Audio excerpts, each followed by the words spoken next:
بسم اللہ الرحمن الرحیم۔ مردے کیوں روتے ہیں؟ جب عید کا دن آتا ہے تو مردوں میں قبروں کے اندر ایک ہلچل سی مچی ہوتی ہے۔ زمین کے اوپر تو ایک خوشی ہوتی ہے، عید کا دن ہوتا ہے، ایک بہت ہی پر مسرت موقع ہوتا ہے، لیکن قبر کے اندر کا ماحول یہ ہوتا ہے کہ اللہ پاک جو عذاب رمضان میں ان پر سے ہٹاتا ہے وہ واپس نازل ہو جاتا ہے۔ جیسے آپ صلی اللہ علیہ وسلم نے فرمایا کہ جب رمضان کا چاند دیکھا جاتا ہے تو شیاطین کو جکڑ دیا جاتا ہے، ان کو قید کر دیا جاتا ہے، اور مردوں کے عذاب میں بھی اللہ تعالی رمضان میں تخفیف فرماتا ہے۔ لیکن جب یہ رمضان کا مہینہ جاتا ہے اور جیسے ہی عید کا چاند نظر آتا ہے تو پھر اللہ تعالیٰ فرماتے ہیں کہ ان کو اس قید خانے سے نکال دیا جائے اور قید سے رہا کر دیا جائے، تو ان شیاطین کو آزاد کر دیا جاتا ہے۔ اور اسی کے ساتھ کچھ مردے ایسے ہوتے ہیں جن کے اوپر صرف رمضان بھر کے لیے عذاب میں تخفیف کی گئی تھی اور رمضان ہی میں ان کے اوپر سے عذاب کو ہٹایا گیا تھا۔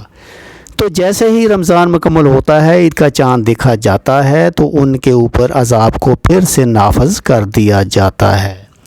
یعنی کہ ان لوگوں کے عذاب میں جو تخفیف ہوئی ہوتی ہے یہ سب رمضان کی برکت سے ہوتا ہے۔ جیسے ہی رمضان ختم ہوتا ہے تو ان کے اوپر عذاب پھر سے نافذ ہو جاتا ہے، اور جو سرکش شیاطین ہوتے ہیں جو قید میں ہوتے ہیں ان کو بھی چھوڑ دیا جاتا ہے۔ تو اللہ تعالیٰ نے اپنے محبوب صلی اللہ علیہ وسلم کے ذریعے سے عالم برزخ کی تمام باتیں جو ہم نہیں جانتے تھے وہ ہم کو بتا دیا۔ اسی وجہ سے عید کے موقع پر جب ہم خوشی منا رہے ہوں، جب ہمارے یہاں خوشی کا ایک ماحول ہو، تو اس وقت ہمیں اپنے مردوں کو یاد رکھنا چاہیے اور ہمیں ان کے لیے ایصال ثواب بھی کرنا چاہیے، اور ہمیں ان سے ایک نصیحت بھی حاصل کرنی چاہیے۔ وہ نصیحت یہ ہے کہ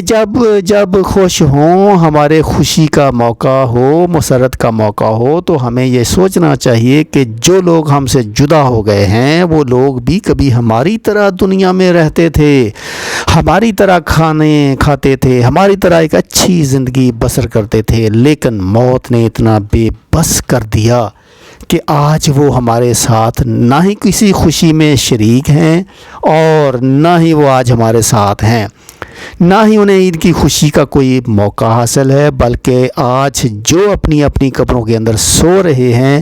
کچھ لوگ ایسے ہیں جو قبروں میں سو رہے ہیں، کچھ لوگ ایسے ہیں جو قبروں میں رو رہے ہیں، یعنی ان کے اوپر خطرناک کارروائی ہو رہی ہے۔ تو اس لیے ہم لوگوں کو جب بھی خوشی کا موقع آئے تو اس خوشی میں منہمک ہو کے ایسے بے توجہی نہیں برتنا چاہیے کہ ہم اپنی موت کو بھول جائیں۔ ایسا ہوتا ہے نا کہ رمضان کے بعد جیسے عید آتی ہے تو لوگ گھومنے جاتے ہیں، پھرنا شروع کرتے ہیں، ایسا لگتا ہے جیسے شیطان کی بجائے انہیں آزادی مل گئی ہے اور وہ بس گھومتے پھرتے رہتے ہیں۔ تو اس موقع پر ہمیں سوچنا چاہیے کہ ہمیں کوئی ایسا کام نہیں کرنا چاہیے جس سے ہمارا اللہ ہم سے ناراض ہو، اور ہمیں موت کو ہر وقت یاد کرتے رہنا چاہیے، اور اس بات کو ہمیں مد نظر رکھنا چاہیے کہ رمضان تو ختم ہو گیا، جیسے اللہ رمضان میں ہم کو دیکھتا تھا ویسے ہی رمضان کے بعد بھی اللہ ہم کو دیکھ رہا ہے۔ جیسے رمضان میں ہم نمازیں پڑھتے تھے ایسے ہمیں رمضان کے بعد بھی پڑھنا ہے۔ جیسے رمضان میں ہمارے فرشتے جو کاندھوں پر بیٹھ کر ہمارے دن بھر کے کاموں کو لکھتے ہیں، ایسے ہی اب بھی لکھ رہے ہیں۔ کہنے کا مقصد یہ ہے کہ جیسے رمضان میں ہم اعمال کرتے ہیں ویسے ہی رمضان کے بعد بھی کرتے رہیں، تاکہ ہمارے اچھے اعمال کا پلڑا بھاری ہو جائے۔ ایک سوچ ہم لوگوں کو بنانا ہے کہ اگر ہم ہر خوشی غم میں مردوں کو یاد کریں گے، ان کو ایصال ثواب کریں گے، تو ہمارے مرنے کے بعد ہمارے ساتھ بھی ایسا ہی معاملہ ہوگا، کیونکہ جیسا کرو گے ویسا پاؤ گے۔ ہمیں ایسی موت نہ ملے کہ رمضان بھر تو سکون رہے، پھر اس کے بعد ہمارے اوپر عذاب کو نافذ کر دیا جائے، بلکہ ہم ایسی موت اللہ سے مانگیں کہ جب ہم قبر میں جائیں تو اللہ تبارک تعالیٰ خوش ہو رہا ہو، ہمارے اوپر کسی طرح کا کوئی عذاب نافذ نہ کیا جائے۔ عید کا دن خوشی اور مسرت کا ہوتا ہے، بسا اوقات خوشی میں مصروف ہو کر آخرت سے غفلت ہو جاتی ہے۔ اور زیارت قبور سے آخرت یاد آتی ہے۔ اس لیے اگر کوئی شخص عید کے دن قبر کی زیارت کرے تو مناسب ہے، کچھ مذائقہ نہیں، لیکن اس کو لازم اور ضروری سمجھنا، خواہ یہ الزام عملاً ہی صحیح جس سے دوسرے کو یہ شبہ ہو کہ یہ چیز لازمی اور ضروری ہے، درست نہیں۔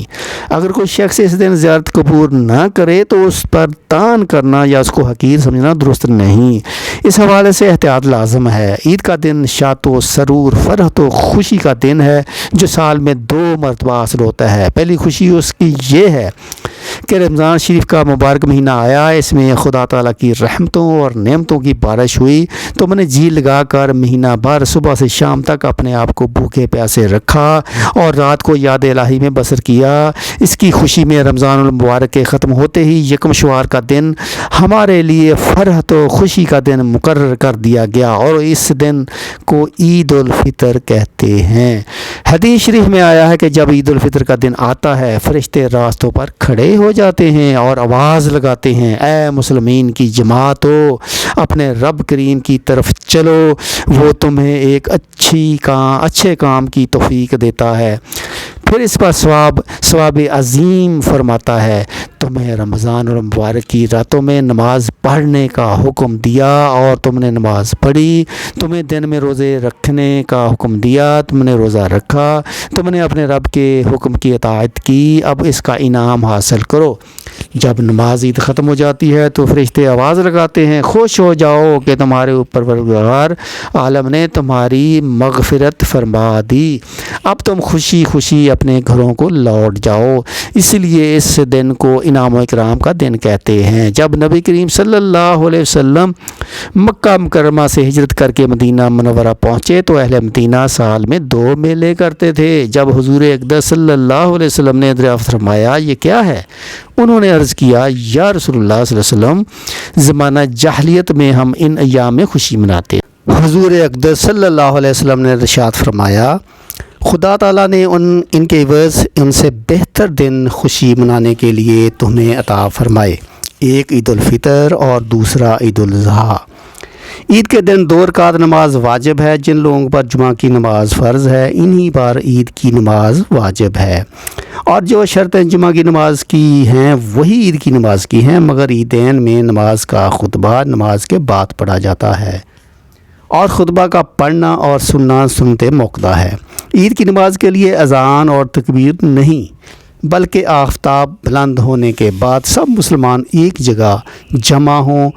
جب سب جمع ہوں امام ان کو 2 رکعت نماز پڑھائے اور ہر ایک رکعت میں 3 زائد تکبیریں کہی جائیں۔ ان زائد تکبیروں کا کہنا امام اور مقتدی دونوں پر واجب ہے۔ اس کے بعد امام ممبر پر کھڑے ہو کر خطبہ پڑھیں۔ اب بات یہ ہے کہ عید تمام جیتے جاتے انسانوں کے لیے تو خوشی کا باعث ہے، لیکن مردے کیوں چاہتے ہیں کہ کبھی عید نہ آئے؟ ہم لوگ تو عید کی خوشی منا رہے ہوتے ہیں، لیکن مردے عید آنے کا غم مناتے ہیں۔ کچھ مردے ایسے ہیں جو عید کے آنے پر بہت دکھ میں آ جاتے ہیں اور بہت مصیبت ان کے اوپر آنے والی ہوتی ہے، اور اس وجہ سے وہ لوگ بہت زیادہ پریشان ہوتے ہیں۔ جب ہم لوگ ادھر ادھر شاپنگ کر رہے ہوتے ہیں، گھوم رہے ہوتے ہیں، ہم لوگوں کو عید آنے کی خوشی ہوتی ہے کہ عید جلدی آ جائے، لیکن مردوں کو عید آنے کا دکھ ہوتا ہے۔ آپ صلی اللہ علیہ وسلم نے ارشاد فرمایا کہ اگر کوئی انسان رمضان کے مہینے میں انتقال کرتا ہے تو اس کے اوپر عذاب نہیں ہوتا اور قبر میں اسے سوال جواب نہیں کیے جاتے، چاہے وہ کتنا بھی گناہ گار بندہ کیوں نہ ہو۔ رمضان میں انتقال اس کا ہو جائے تو رمضان کے مہینے کی برکت اس کو یہ ملتی ہے کہ رمضان بھر اس سے نہ سوال جواب ہوتے ہیں اور نہ ہی رمضان بھر اس کے اوپر عذاب نافذ کیا جاتا ہے۔ اور جیسا کہ حدیث پاک کا مفہوم ہے کہ قبر کے اندر مردے کے لیے جہنم کی کھڑکی کو کھول دیا جاتا ہے اور وہ مردہ قبر کے اندر جہنم کی تپش کو محسوس کرتا ہے۔ تو جو گناہگار مردے ہوتے ہیں وہ اس طرح سے جہنم کے عذاب کو اور گرمی کو قبر کے اندر محسوس کرتے ہیں۔ لیکن جب رمضان کا مہینہ آتا ہے تو آپ صلی اللہ علیہ وسلم نے ارشاد فرمایا کہ جب رمضان کا چاند دیکھا جاتا ہے تو جنت کے دروازوں کو کھول دیا جاتا ہے، جہنم کے دروازوں کو بند کر دیا جاتا ہے، قبر سے عذاب کو اٹھا لیا جاتا ہے اور اللہ تبارک تعالیٰ کی رحمتوں کا نزول ہوتا ہے۔ یہ ساری چیزیں ہوتی ہیں تو جو مردہ ہوتا ہے اس کو بڑی راحت ملتی ہے۔ رمضان کے آنے سے مردہ بڑا خوش ہوتا ہے کہ ہمارے اوپر سے عذاب اٹھا لیا گیا، جو قبر کے اندر ہمارے لیے جہنم کے دروازے کھلے ہوئے تھے وہ دروازے بند کر دیے گئے، تو وہ مردہ بڑی راحت محسوس کرتا ہے۔ اب سوال یہ پیدا ہوتا ہے کہ جن لوگوں کے اوپر سے اللہ تعالیٰ نے رمضان میں عذاب ہٹا لیا، کیا عید کے بعد ان کے اوپر عذاب نافذ ہوتا ہے یا نہیں؟ کچھ مردے تو ایسے ہوتے ہیں جن کے اوپر عذاب نافذ نہیں ہوتا، لیکن بہت سارے مردے ایسے ہوتے ہیں جن کے اوپر عید کے دن ہی، جیسے ہی رمضان کا مہینہ ختم ہوتا ہے، فوراً ہی اس طرح سے عذاب شروع ہو جاتا ہے جیسے پورا سال وہ لوگ قبر میں سزا اور عذاب بھگت رہے تھے۔ عذاب میں وہ لوگ پھر ملوث ہو جاتے ہیں، گرفتار ہو جاتے ہیں۔ بعض علماء فرماتے ہیں کہ جب کوئی انسان رمضان کے مہینے میں انتقال کرتا ہے اور اسے قبر میں سوال جواب نہیں ہوتے، اور جب ایک مرتبہ اللہ تعالیٰ کسی کے اوپر سے عذاب کو اٹھا لے تو پھر وہ دوبارہ ان پر عذاب نازل نہیں کرتا، برشرطہ کہ اس کے لیے کوئی ایصال ثواب کر رہا ہو یا مغفرت کی دعا کر رہا ہو۔ ہر مردے کو اس کے اعمال کے مطابق سزا دی جاتی ہے۔ جو نیک لوگ ہوں گے جن کو اللہ تعالیٰ نے کافی کر دیا کہ ان کو 2 4 6 مہینے سزا ہو گئی، بس اب ان کے اوپر سزا نافذ نہیں ہوگی، پھر رمضان کی برکت سے ان پر سے عذاب اٹھا لیا گیا، تو اب اگر اللہ نے چاہا تو ان پر کبھی عذاب نہیں ہوگا۔ لیکن اگر کوئی بہت زیادہ گناہگار ہے، مثلا کوئی ایسا بندہ جس کا اسلام سے تعلق ہی نہیں، جو اسلام کو جانتے ہوئے بھی اسلام کو مانتا نہیں تھا، کفر و شرک کا مرتکب ہو، تو اگر اللہ نے چاہا تو اس پر رمضان کے بعد بھی عذاب جاری رہے گا، اور اگر اللہ نے اسے معاف کر دیا تو پھر اسے کبھی بھی عذاب نہیں ہوگا، رمضان کے بعد بھی نہیں، کیونکہ اللہ معاف کرنے والی ذات ہے، اس کی رحمت سے کبھی مایوس نہیں ہونا چاہیے۔ ناظرین، جب رمضان کا مہینہ ختم ہوتا ہے تو رمضان کی برکتیں بھی ختم ہو جاتی ہیں، شیطان کو قید سے رہا کر دیا جاتا ہے، مردوں پر سے رحم کا معاملہ ختم ہو جاتا ہے، جہنم کے دروازے جو بند تھے رمضان میں وہ رمضان کے جانے سے کھول دیے جاتے ہیں، جنت کے دروازوں کو اللہ تعالیٰ بند فرما دیتا ہے۔ ان سب باتوں کا مردوں کو علم ہوتا ہے کہ کب رمضان شروع ہو رہا ہے اور کب ختم۔ رمضان کے جانے سے اہل قبور یہ سوچتے ہیں کہ اب رمضان جا رہا ہے اور پھر عید جیسے ہی آئے گی اس کے بعد ہم پر عذاب کو پھر سے نافذ کر دیا جائے گا، جس کی وجہ سے وہ غمگین ہو جاتے ہیں اور روتے ہیں۔ رمضان بھر تو مرحومین کی عید ہوتی ہے کہ ان پر کوئی عذاب نہیں ہوتا۔ ہم لوگ رمضان کے آخری عشرے میں جب اپنی مغفرت کی دعائیں اللہ رب العالمین سے کرتے ہیں تو پھر ہمیں اپنے مرحومین کے لیے بھی زیادہ سے زیادہ ایصال ثواب کرنا چاہیے،